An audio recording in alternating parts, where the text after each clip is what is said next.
Welcome to the 17th lecture for Chem 418, Nuclear Chemistry. This lecture is on medical isotopes. The readings for this lecture can be found in Nuclear and Radiochemistry, Chapter 11, and Modern Nuclear Chemistry, some sections in Chapter 4. There's also web links on the Canvas site, which can provide information on radiopharmaceuticals and medical isotopes.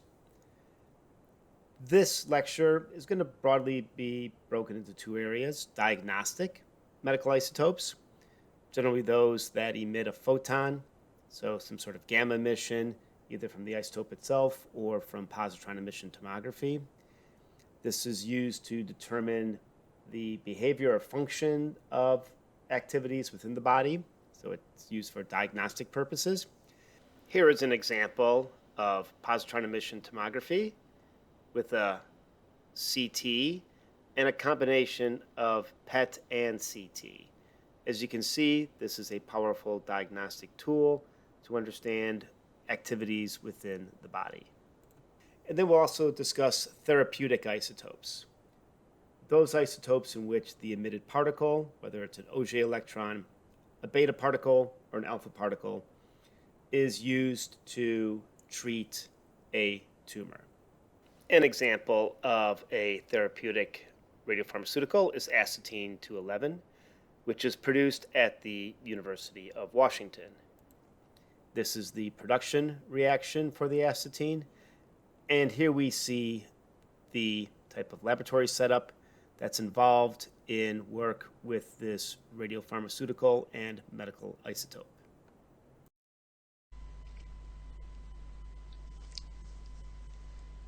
Medical isotopes are also a large area of application of nuclear material. Again, as a review, there's two routes for producing medical isotopes: neutron reactions, where uranium is fissioned. One can utilize the fission products, or the neutrons coming from the fission process can be added to a target, reacted with a target, and then that target is used to obtain the product of interest. From neutron reactions, products tend to be neutron rich, and they tend to decay through either beta decay or alpha decay. Accelerators are often used to produce positron emitters, and they can also be used to produce Auger emission type of isotopes. And again, these accelerators use a reaction where a target is interacted with a beam. The beam can be any sort of charged particle. Often some details are necessary within your target, such as cooling, either water or gas cooling, since these nuclear reactions tend to be energetic and form heat. A specific example for the production of medical isotopes is provided here for Acetine 211. This reaction is using a bismuth 209 target, helium projectile, 2N reaction to make the target radionuclide. This radionuclide, the Acetine 211, is then introduced to a monoclonal antibody. It's covalently bonded to this monoclonal antibody using the chemistry of acetine, and this production is performed at the UW Medical Cyclotron facility. The isotope production information is provided here, as using examples of some information discussed earlier in the course. These are some cross sections as a function of energy, and we see the cross section for this reaction goes up to about a barn for the bismuth 209. The alpha 2N reaction peaks at around 30 MeV, while the 3N reaction, as we discussed in some earlier lectures, would peak at a higher energy, and we see here it's at 40 MeV, and the cross section again is slightly over a barn. So one would surmise from this data that if one wanted to preferentially produce the Acetine 211, the preferred cross section would be on the order of 30 MeV, you see your cross-section for the 3N reaction is very low, and it peaks for the 2N reaction. When acetine is bonded to the monoclonal antibody, the antibody can then travel to a cancer during the decay of the acetine, which has a 7.2-hour half-life, decays by two routes: electron capture to polonium, very short-lived polonium isotope, half a second, which then decays to stable lead-207. This decays in alpha, so you have an electron capture followed by an alpha, or 42% of the time you get the acetine-211 decaying to bismuth-207, and that bismuth-207 has a half-life of 38 years. So nominally this bismuth-207 would be excreted by the body. Some of the data on the therapeutic properties of the alpha particle from the acetine, the mean linear energy transfer is provided here, which is about 100 keV per micron, and the tissue range is on the order of 55 to 70 micron.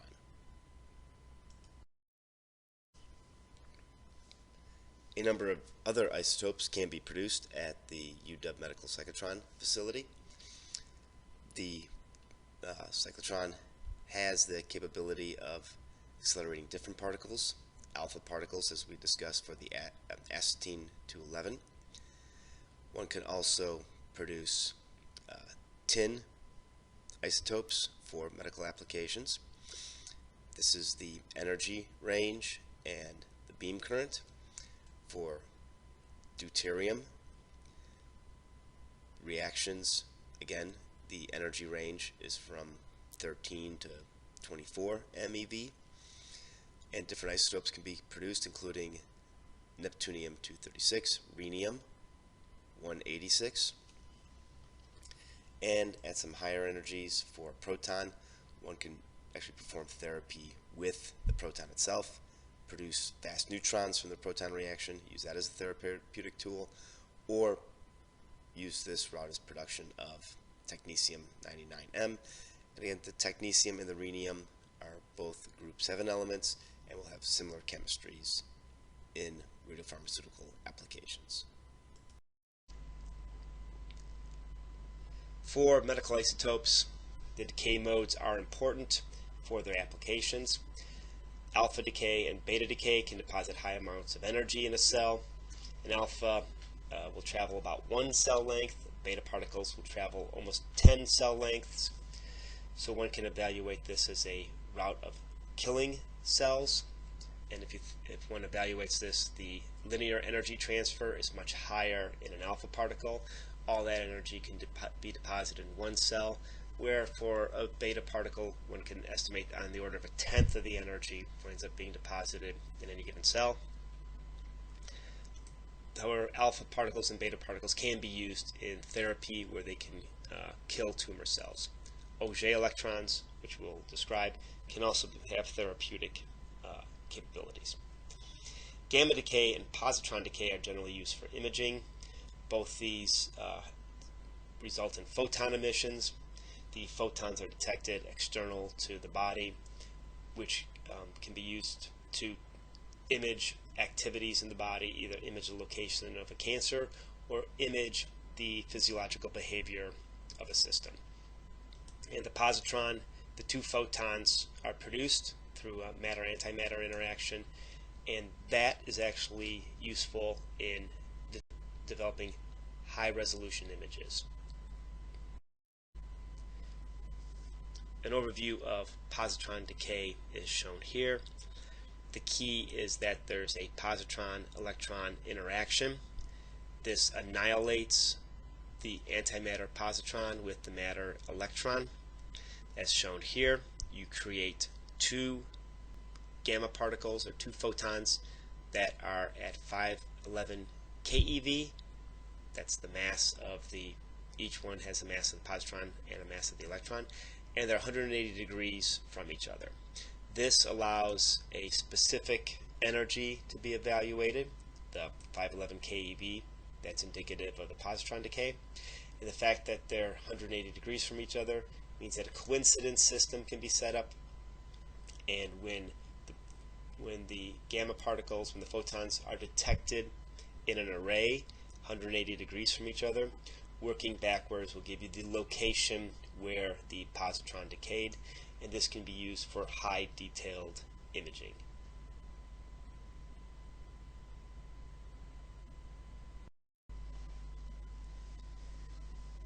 Photons are generally emitted due to gamma decay, and this could be either from a metastable nucleus, such as technetium-99m, where that relatively long-lived excited nuclear state de-excites by emission of a photon, or from the decay either through alpha or beta to an excited daughter state, and then the de-excitation of that daughter state through the emission of a photon.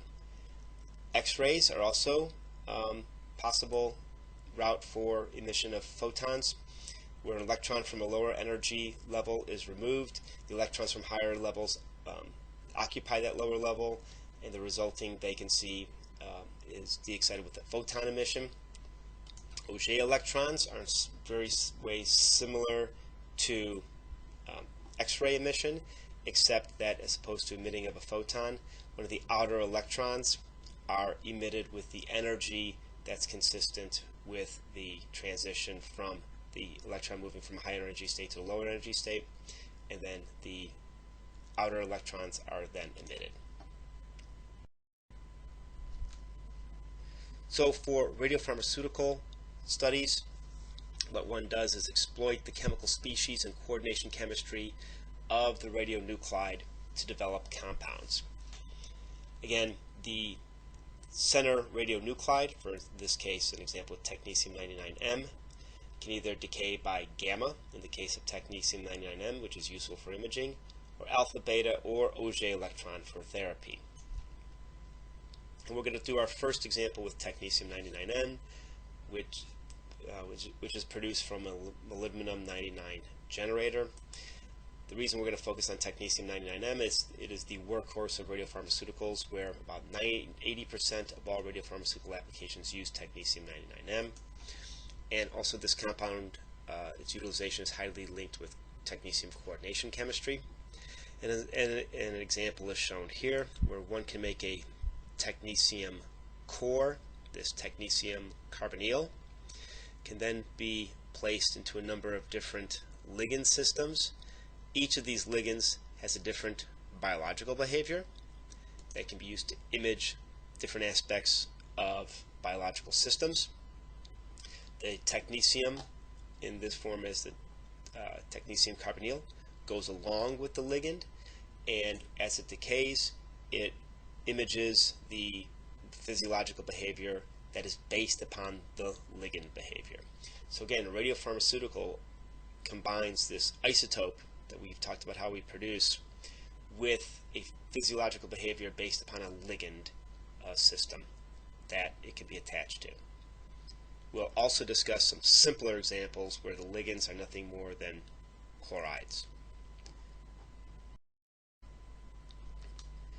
Technetium-99m has a number of limited production facilities. Shown here are basically the worldwide production facilities for technetium-99m, which is produced through the fission of uranium in reactors. This line here shows the fission yield for molybdenum-99. It's a very high fission yield. What occurs is that the uranium is placed into a neutron flux around 6% of the time. During the fission process, it forms this molybdenum-99. Upon the end of irradiation, the target can be dissolved. The molybdenum forms an anionic species as shown here, and then it can be separated, purified, added to a column, and then it decays to technetium as shown here. It has the molybdenum-99 has a 66-hour half-life. It decays to the excited state of technetium, the technetium-99m, which has a 6.01-hour half-life, and then that technetium-99m decays to the technetium-99 ground state through the emission of a photon at 140.6 keV.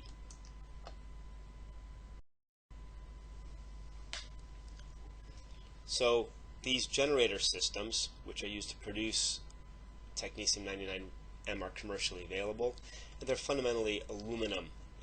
The whole process runs on aluminum chromatography. After the separation, the molybdenum in the form of molybdate is sorbed to the column.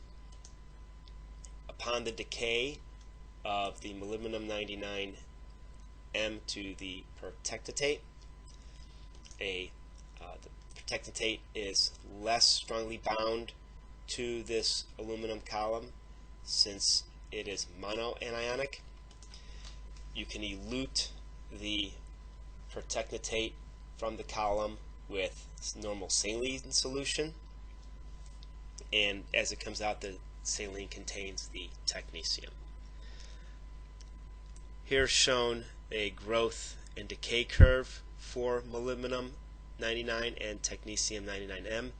You see that the bulk of the technetium activity, shown here in blue, is generated within the first week of the generator system.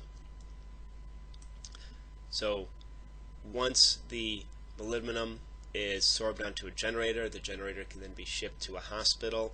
The technetium is eluted. In the saline solution, it's added to a kit with an organic specific radiopharmaceutical,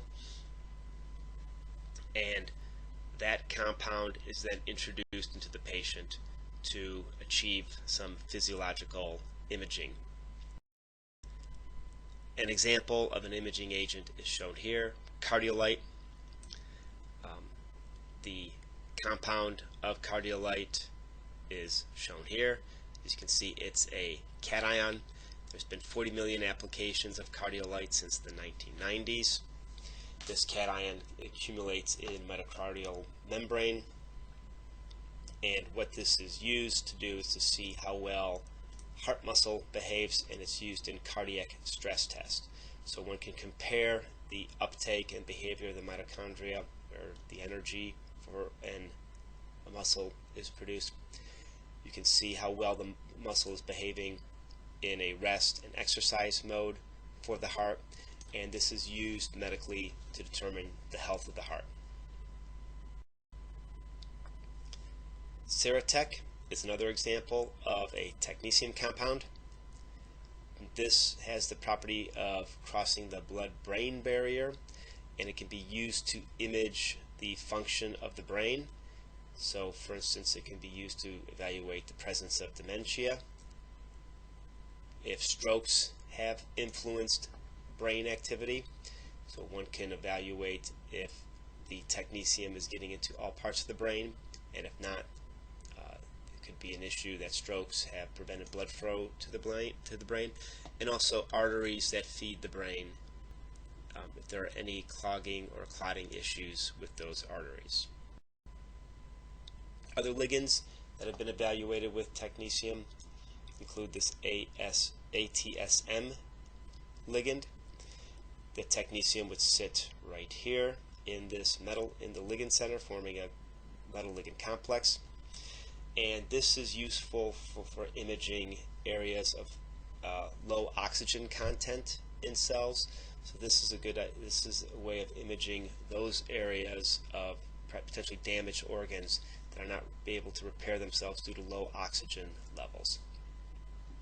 Other ligands, an example, a key ligand shown here called DOTA. Here's the structure of DOTA. Here's the chemical name of DOTA. DOTA is a widely used compound for coordinating metal ions. And then once coordinated, this ligand can be either introduced as itself as a radiopharmaceutical or attached to something such as a monoclonal antibody, which will have a response to go after certain tumors within the body. So for instance, if one has a monoclonal antibody for a specific tumor, one can tether a DOTA to the monoclonal antibody, incorporate a metal ion such as lutetium-177, actinium-225, that would be transported to the tumor site and then during the decay cause tumor cell death.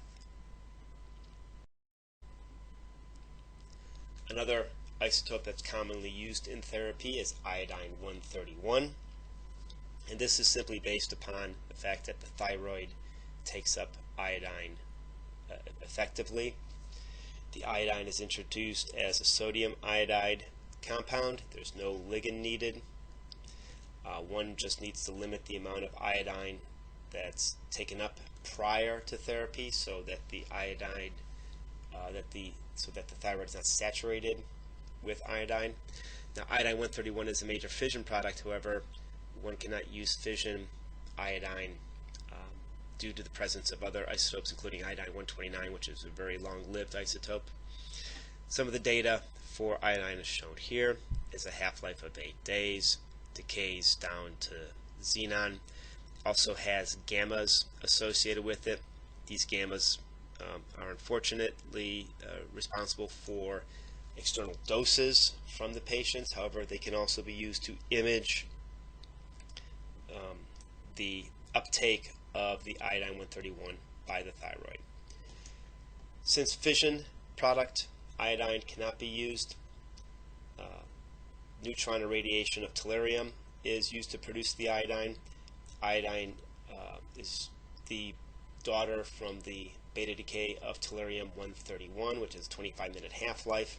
So tellurium, elemental tellurium, which contains tellurium-130, is irradiated. That produces your tellurium-131. That decays with a 25-minute half-life to iodine-131.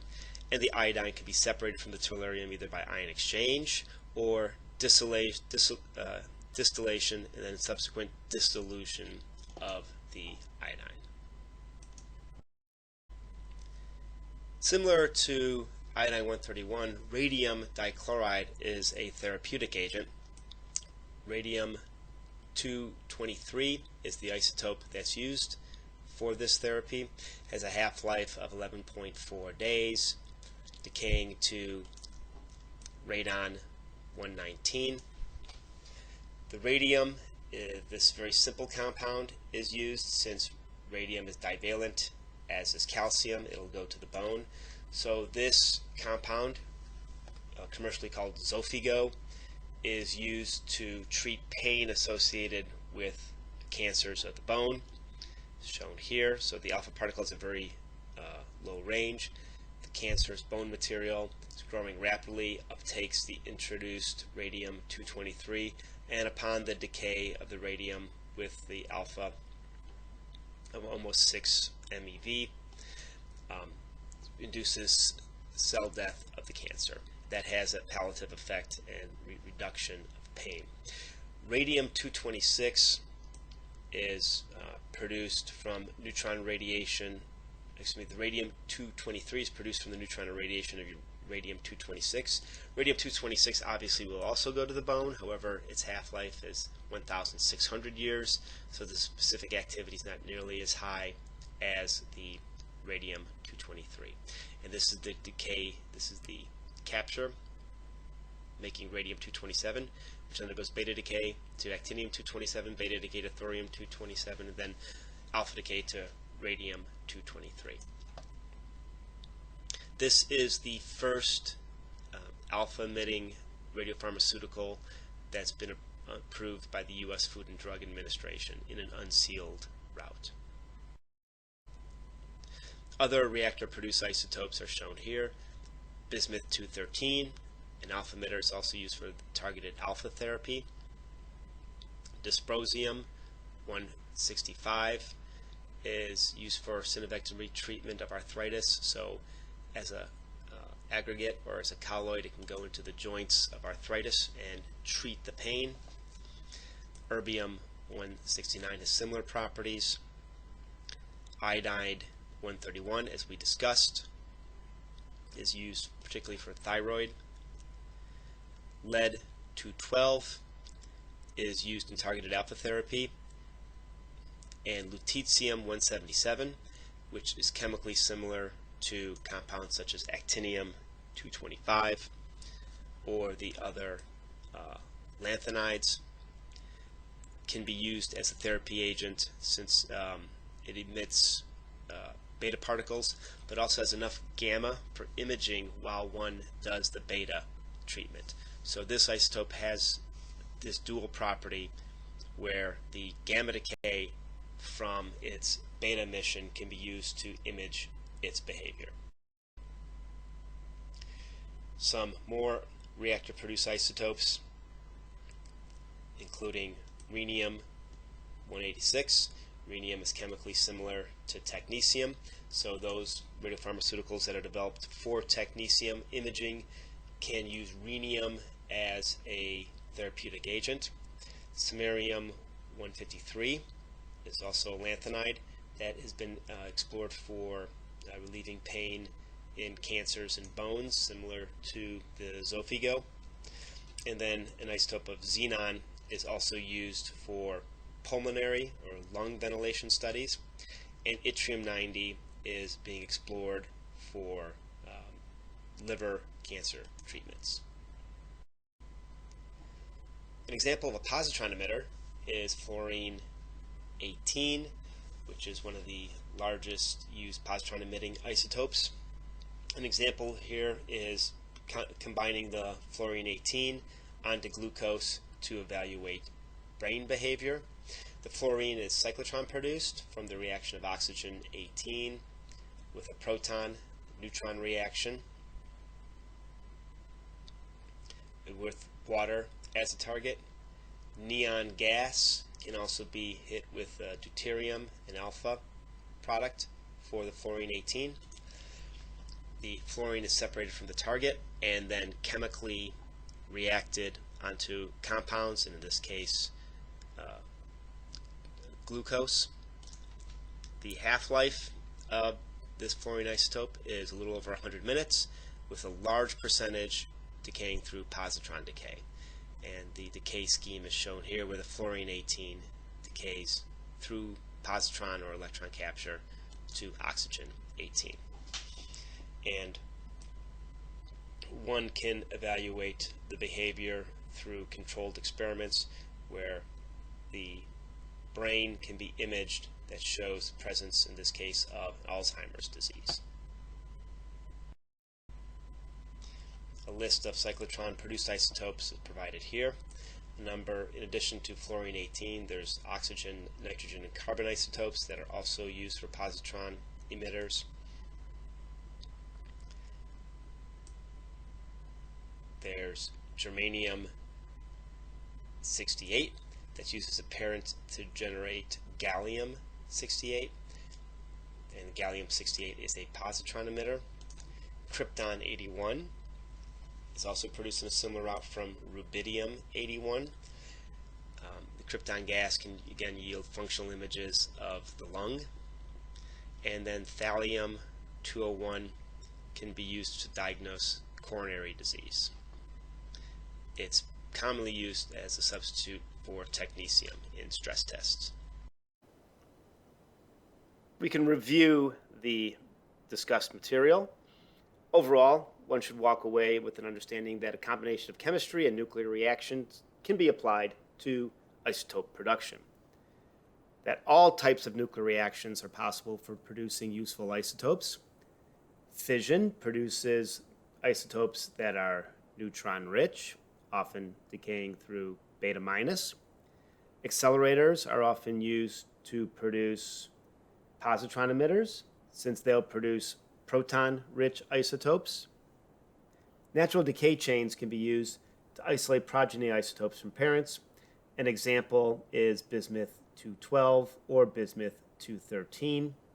Another example is the generator that is used to produce actinium-225 from the decay of thorium-229. Radionuclides can be used for therapeutic and diagnostic applications in radiopharmaceuticals. A mixture of these theragnostics occurs when an isotope decays with a particle, either beta or alpha, that has a therapeutic property, but also emits a photon that can be used for imaging. The radionuclide can be bound or free. For instance, A ligand such as DOTA can be complexed to a functional group, and within that DOTA, a metal ion such as lutetium or actinium can be incorporated, making the radiopharmaceutical, or the isotope itself can be free, such as radium-223 chloride, which is used for the application of bone metastasis through the drug Xofigo. The chemistry of the isotope is an important consideration in how this application is used. And one should understand that research is needed to extend the use of other isotopes for medical applications. Examples of questions you should be able to answer are shown here. So you should be able to understand what sort of nuclear reaction is used to make an isotope, for instance, for making iodine-131. This is done from the neutron capture on tellurium, as shown here. This makes tellurium-131, and the tellurium-131 beta decays to the iodine-131. What radium isotope is used as a radiopharmaceutical? Radium-223, with a half-life of 11.4 days, is the active ingredient in Xofigo, which is radium chloride. Radium is a group 2 element, so it acts like calcium in the body, so it does go to bones. And our Technetium 99M radiopharmaceuticals, therapeutic, or diagnostics. The decay of Technetium 99M results in a gamma emission, and that is used for imaging. So Technetium 99M radiopharmaceuticals are diagnostic.